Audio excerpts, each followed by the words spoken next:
The Police estaban al borde del colapso. Tres músicos geniales, tres personalidades en choque constante. Sting, un perfeccionista obsesivo con el control creativo. Andy Summers, un guitarrista refinado, disciplinado, siempre en busca de equilibrio. Stewart Copeland, pura energía, ritmo y rebeldía.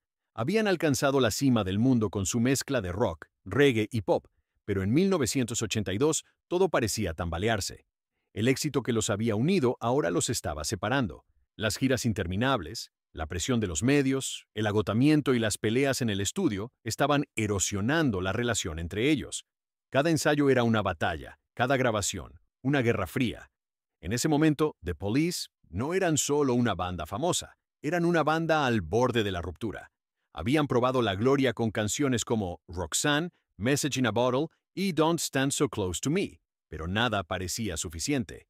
Sting quería experimentar con sonidos más sofisticados, Summers buscaba espacio para su guitarra, y Copeland quería mantener la esencia rebelde que los había hecho grandes. La tensión se podía oler en el aire, y sin embargo, justo cuando parecía que el final era inevitable, una canción iba a aparecer. Un tema que, de entrada, no convencía a nadie, que parecía destinado al olvido. Pero dentro de esa simple melodía había algo especial, algo que iba a cambiarlo todo. Nadie lo sabía entonces, pero aquella canción no solo salvaría a la banda, sino que se convertiría en uno de los himnos más recordados de la historia de la música. Every Breath You Take. Every breath you take, and every move, I'll be lost without a trace. I dream at night, I can't. A finales de los 70, The Police se había convertido en una de las bandas más prometedoras del Reino Unido. Tres músicos con una química explosiva que combinaban el ritmo del reggae con la energía del punk y la melodía del pop. Su sonido era distinto, fresco, con letras inteligentes y una actitud desafiante. En apenas unos años pasaron de tocar en pequeños clubes a llenar estadios en todo el mundo. Pero detrás del brillo del éxito había una historia mucho más tensa. Sting era el eje creativo, el que componía la mayoría de las canciones, y su control sobre el proceso empezaba a generar fricciones.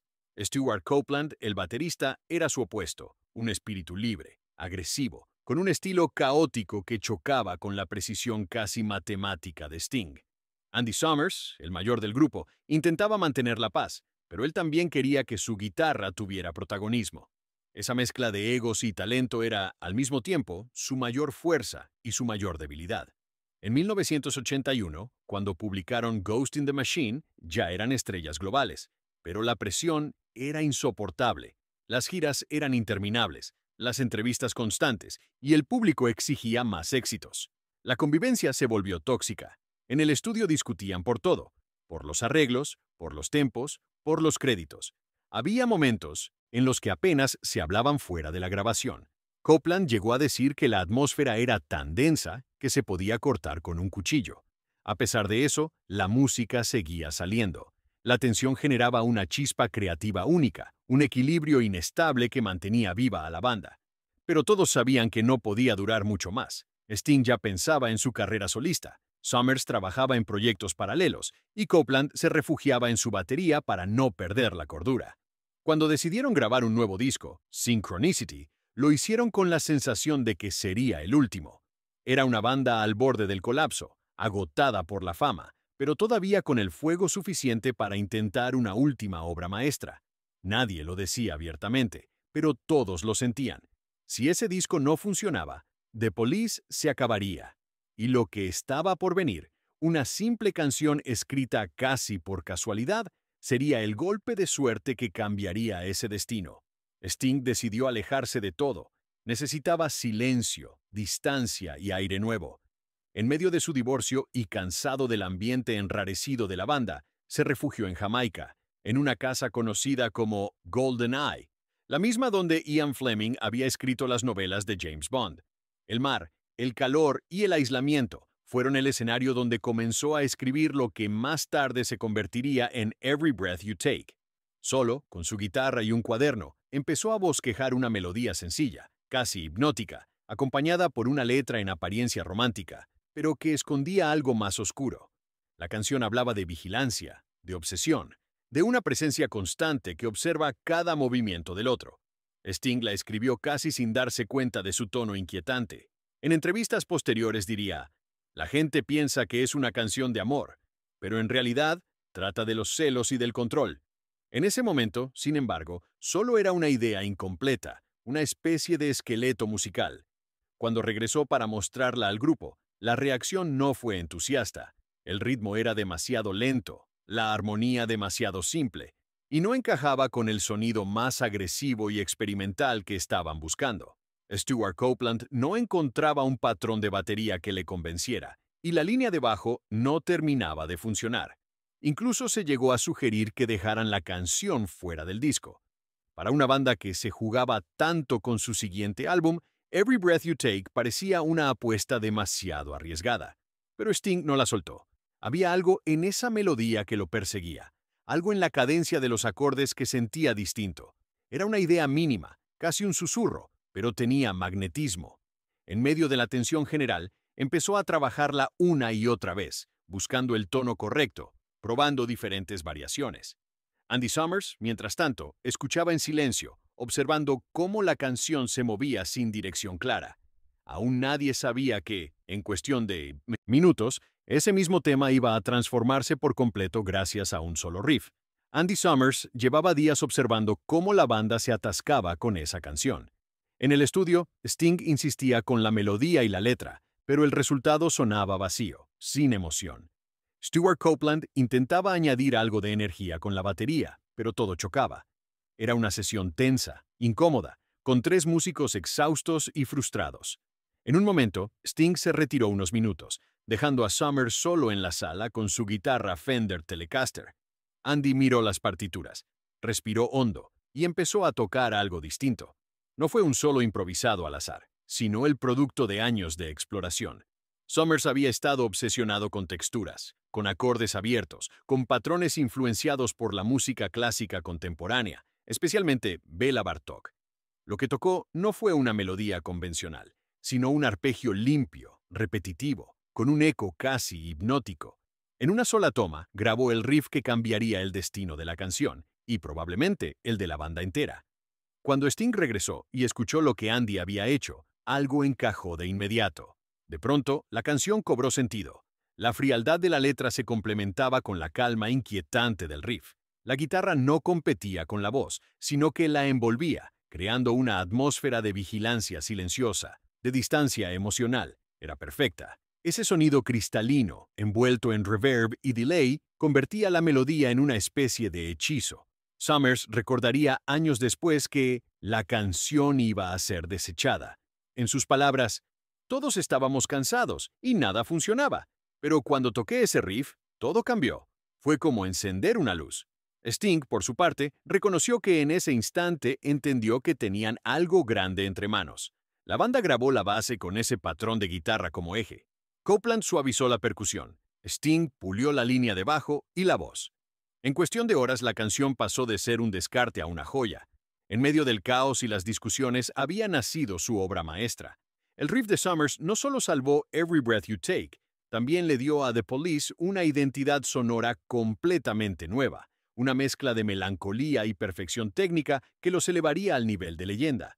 Las sesiones de grabación de Every Breath You Take tuvieron lugar en un paraíso tropical, pero nada en el ambiente era relajado. El estudio EIR de Montserrat, construido por George Martin, el productor de los Beatles, estaba rodeado de palmeras, playas y mar turquesa. Desde fuera parecía el lugar perfecto para crear sin presiones. Dentro, sin embargo, The Police vivía un infierno de egos y desgaste emocional. Las tensiones entre Sting y Stuart Copeland eran tan intensas que el productor Hugh Padgham tuvo que separar sus instrumentos físicamente dentro del estudio para evitar que se gritaran entre toma y toma. Cada día era una batalla. Copeland se quejaba de que Sting lo trataba como un músico de sesión. Sting insistía en que necesitaba precisión y silencio para que la canción sonara pura. Andy Summers, en medio de ambos, intentaba mantener la calma, consciente de que la magia recién descubierta podía desvanecerse en cualquier momento. Había discusiones sobre el tempo, sobre la mezcla, sobre quién debía tener más protagonismo. A pesar de todo, había una especie de electricidad invisible en el aire. Todos sabían que estaban ante algo especial, aunque el proceso doliera. Cuando finalmente grabaron la toma definitiva, el ambiente cambió. El riff de Summers flotaba como una niebla cristalina. El bajo de Sting pulsaba con precisión quirúrgica. La batería de Copeland, contenida y elegante, marcaba el pulso perfecto. Nadie habló durante unos segundos cuando la última nota se apagó. Padgham recordó después que se hizo un silencio extraño, como si el estudio hubiera quedado suspendido en el tiempo. Sabían que habían capturado algo irrepetible. No era solo una buena canción, tenía una atmósfera única, una tensión contenida que se sentía incluso sin letra. Sting grabó la voz casi en penumbra, sin adornos, apenas un susurro que transmitía control y distancia. Cuando escucharon la mezcla final, el propio Copeland, pese a su rivalidad con Sting, admitió que era una obra perfecta. Afuera, el sol caía sobre el Caribe, y nadie podía imaginar que esa grabación, nacida entre el cansancio y el conflicto, iba a definir el sonido de toda una era. En aquel pequeño estudio rodeado de palmeras, tres hombres que apenas se soportaban habían creado una de las canciones más inmortales del siglo XX. Cuando Every Breath You Take salió al mundo en mayo de 1983 como el primer sencillo de Synchronicity, el impacto fue inmediato. La canción sonaba diferente a todo lo que estaba en la radio.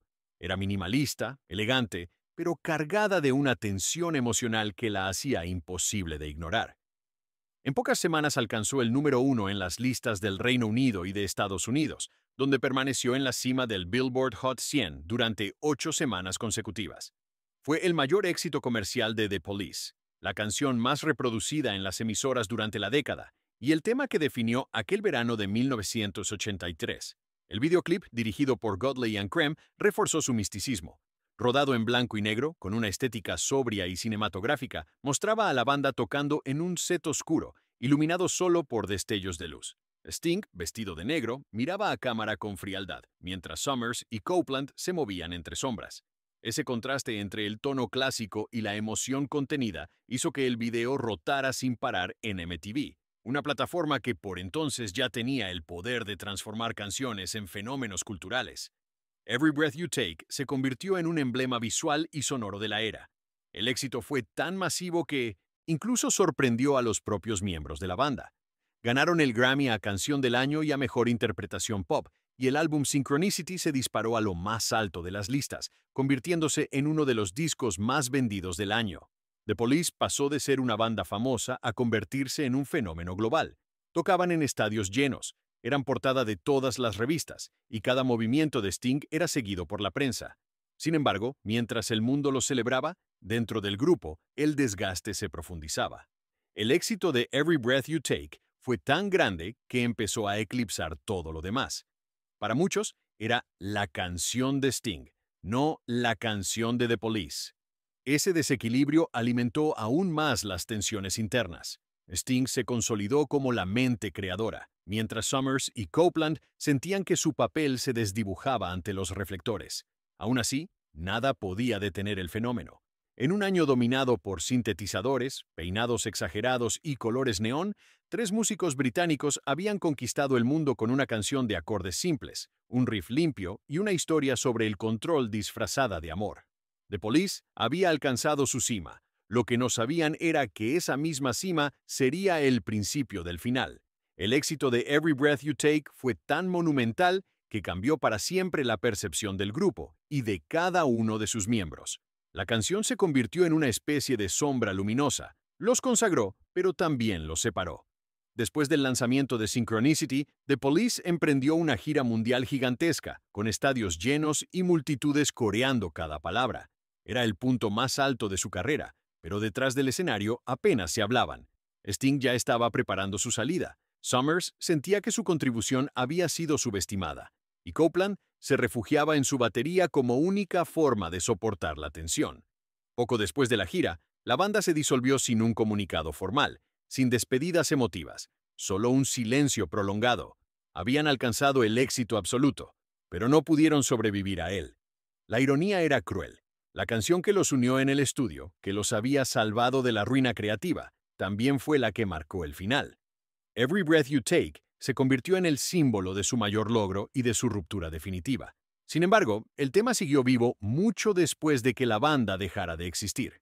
Décadas más tarde, Every Breath You Take seguía sonando en radios, películas, anuncios y versiones infinitas. En 1997, una nueva generación la redescubrió cuando Puff Daddy, junto a Faith Evans y 112, la sampleó en I'll Be Missing You, un homenaje al fallecido The Notorious B.I.G. El sencillo fue un fenómeno global. Alcanzó nuevamente el número 1 y ganó el Grammy a Mejor Interpretación de Rap, devolviendo la melodía de Sting a lo más alto de las listas 14 años después. El tema ha sido interpretado, versionado y reinterpretado por artistas de todos los géneros, desde jazz hasta música electrónica. Se estima que ha generado decenas de millones de dólares en regalías, y en 2019 fue reconocida como una de las canciones más reproducidas de todos los tiempos en radio y televisión. Lo que comenzó como un simple borrador escrito en la soledad de Jamaica se transformó en una pieza inmortal, capaz de trascender generaciones, estilos y contextos. La ironía final es que, aunque la canción nació de la desconfianza, del control y la distancia emocional, terminó uniendo a millones de personas en todo el mundo. Fue la despedida involuntaria de una banda que alcanzó la perfección justo antes de desintegrarse. Every Breath You Take no solo cambió la historia de The Police, cambió la historia de la música moderna.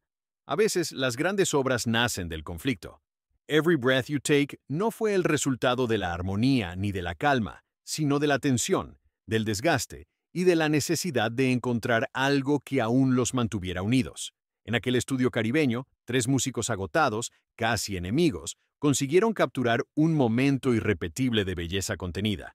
Y es que, en la música, como en la vida, la perfección suele aparecer cuando todo parece a punto de romperse.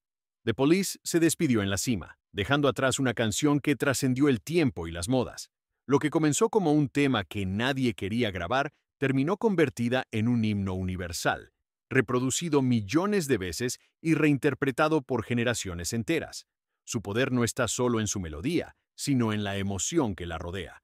Esa mezcla de vigilancia, deseo y soledad que todos hemos sentido alguna vez.